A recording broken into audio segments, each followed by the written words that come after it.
Once upon a time in the bustling village of Verditown lived a wise but humorous old man named Ravi. This quaint village, set amidst rolling hills and sparkling rivers, was a haven of peace, tranquility, and relentless activity. Its vibrant markets hummed with the sounds of eager merchants hawking their wares, children's laughter echoing through the narrow lanes, and the steady rhythm of everyday life. Amidst all this hustle and bustle, one figure stood out: Ravi. Ravi wasn't a wealthy merchant or a powerful warrior, but an old man with a remarkably sharp mind and a quick wit. He lived in a small, cozy home located in the heart of the village, where he spent most of his time observing the villagers and the world around him. His eyes, although aged, sparkled with wisdom and mirth, reflecting a deep understanding of life and its many mysteries. In Verditown, Ravi was revered, cherished, and respected. The villagers loved him not just for his age, but also for his wisdom and sense of humor. He was the heart of the village, a beacon of wisdom that guided its inhabitants through life's many trials and tribulations. He was someone they could turn to in times of need, for a word of advice or a comforting joke. But what truly made Ravi a local legend were his sayings, a blend of profound insights and witty remarks that left those who heard them in awe. His words were not mere sentences, but life lessons wrapped in allegory and humor. The villagers often found themselves hanging onto his every word, captivated by the depth and wisdom of his insights. Ravi's favorite topic? It was karma and human freedom. He loved talking about the concept of karma, the law of cause and effect that governs actions, and the freedom we possess to shape our destinies. He believed that our actions determine our future, and thus, we have the power to choose our path. He often said, "Karma is like a boomerang, what you give is what you get." This became one of his most famous sayings, a mantra that the villagers held close to their hearts. His favorite topic? Karma and human freedom. On a radiant afternoon, bathed in the golden glow of the sun, the villagers congregated around Ravi. He sat with a sense of peace and wisdom radiating from him under the sprawling canopy of the ancient banyan tree. The tree was a symbol of knowledge and endurance, and Ravi, with his weathered face lined with the experiences of a lifetime, was the embodiment of its spirit. He was ready to impart yet another of his profound life lessons, lessons that were as integral to the villagers as the air they breathed. "Friends," Ravi's voice broke the afternoon stillness, his eyes twinkling like the stars in the twilight sky.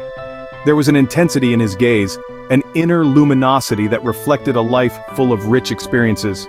"Karma is the eternal affirmation of human freedom," he stated, the words flowing like a gentle brook, carrying with them the depth of his wisdom.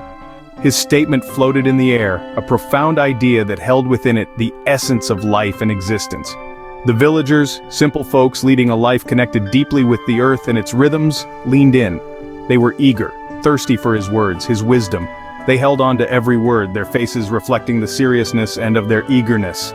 The air was thick with anticipation, a shared curiosity about the knowledge that was about to be unspooled. Ravi continued, the words flowing effortlessly from him. "Imagine you're a spider spinning your web." His words painted a picture, the spinner of the web, the architect of its destiny. "Each thread you spin is a choice you make. Some threads are strong and sturdy while others are weak and frail." His analogy was simple yet profound, something that resonated with the villagers.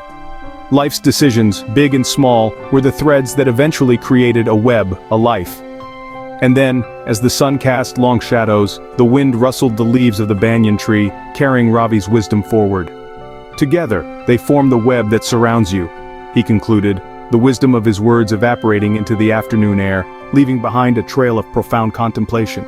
The villagers sat in silence, absorbing, the echo of his words reverberating in their hearts and minds.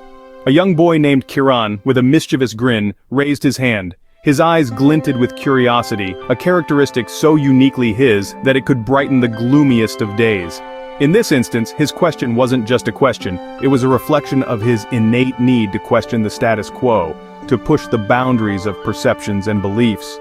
"But Ravi, what if I don't like the web I've spun? Can I just move to a new one?" His voice was imbued with a hint of impertinence, but also a profound innocence.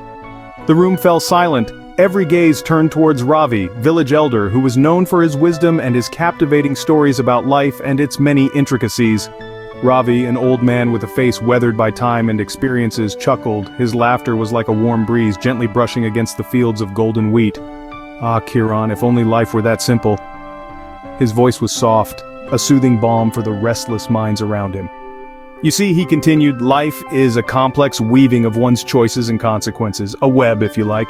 You can't just hop to a new web when you feel like, but you can always spin new threads to strengthen and change your current one. The weight of his words hung in the air like a soft whisper of truth. The room was filled with a profound silence, their young minds absorbing the wisdom being imparted to them. That's the beauty of karma. It's dynamic and ever-changing just like us. His eyes twinkled as if he was sharing a priceless secret with them. He paused, letting the thought sink in. The simplicity of his words belied the profound wisdom they carried. The room was still. The only sounds were of the wind rustling through the leaves outside and the slow ticking of the old wall clock. It was as if time had slowed down, bowing to the power of Ravi's wisdom. Then, he began speaking again. His voice was but a whisper, yet it resonated through the room, reaching the depths of their young hearts.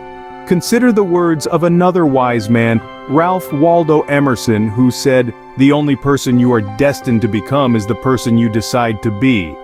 Indeed, Ravi's words were not just words, they were a roadmap to understanding the intricate dance of life.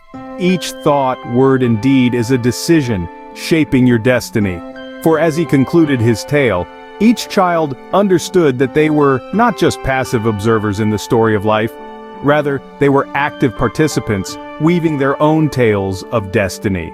An elderly woman named Sita spoke up, her voice tinged with curiosity. "But Ravi, what about the bad things that happened to us? Are they our fault too?" Ravi, a wise man in his late 60s, known for his sagacity in the village, turned to the woman. He had a soft smile on his face, his eyes vividly radiant with understanding and empathy. He thoughtfully adjusted his weathered spectacles, taking a moment to carefully choose the right words. The villagers waited in anticipation, knowing that wisdom was about to flow from a wellspring of life experiences. He began, Sita, it's an eternal question that has puzzled mankind since dawn of time. When joy touches us, we happily accept it as our own creation, our own deserving. But when sorrow knocks on our door, we often blame external circumstances and even question the very foundation of our existence.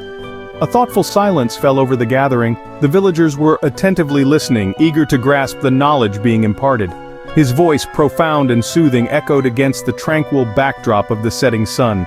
The village square, their usual meeting place, was gently lit by the soft, warm orange hues of the evening, providing an apt setting for this profound conversation.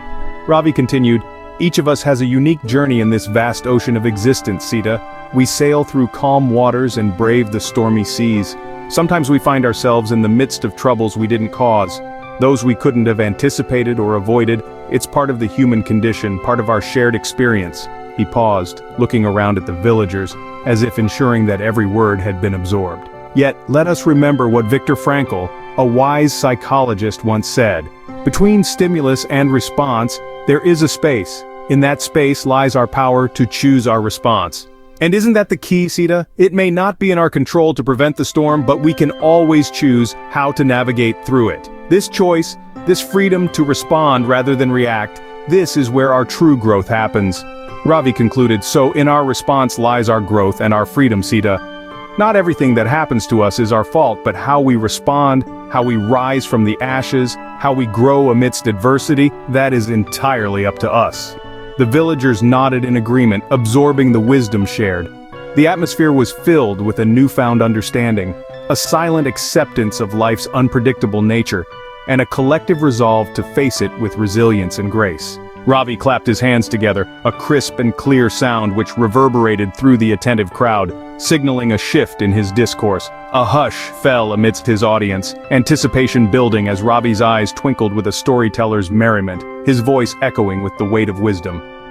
Now, let me share with you a tale, a narrative that stems from our ancient philosophy, of a man who misunderstood karma entirely. His voice woven with the threads of intrigue, Ravi began narrating. Imagine, if you will, a man named Hari, a simple man with simple beliefs, yet he held a fundamental misunderstanding about karma. Hari was of the conviction that karma was a system of immediate retribution or reward, a give and take, if you will. Ravi's voice dipped low, his tone compelling as he spun his tale. On a day much like today, Hari discovered a purse, bulging with the promising weight of gold coins, a fortune enough to change anyone's life. His eyes roamed over his audience, allowing the image to settle in their minds. Instead of seeking out the rightful owner, he kept it, firmly believing that, "This is my good karma reward." His voice mimicked Hari's misplaced elation, drawing chuckles from the crowd. But alas, as the sun dipped below the horizon that evening, a seemingly innocuous rock lay in his path. Unseen, unheeded, it caught his foot, sending him sprawling into a puddle, the purse of gold coins slipping from his grasp. The crowd roared with laughter at the dramatic narration, the irony too delicious to resist. Ravi allowed the mirth to ripple through the crowd before continuing. And just like that, Hari was brought back to his humble beginnings, deprived of his ill-gotten wealth. Karma, my friends, is not so simple. It's not an instant give and take. It's about the long-term consequences of our actions, our choices. Good actions, performed with a sincere heart, tend to reward us with positive outcomes over time, sometimes in ways we don't always predict. And bad actions, those performed with ill intent or selfish motivations, they have a knack of creeping up on us when we least expect it. He paused for a moment, letting his words sink in before concluding with a hint of a smile on his lips. So, my friends, be mindful of your thoughts, words, and deeds. They are the threads you weave into your life. The crowd nodded, his tale leaving a lasting impression on their minds.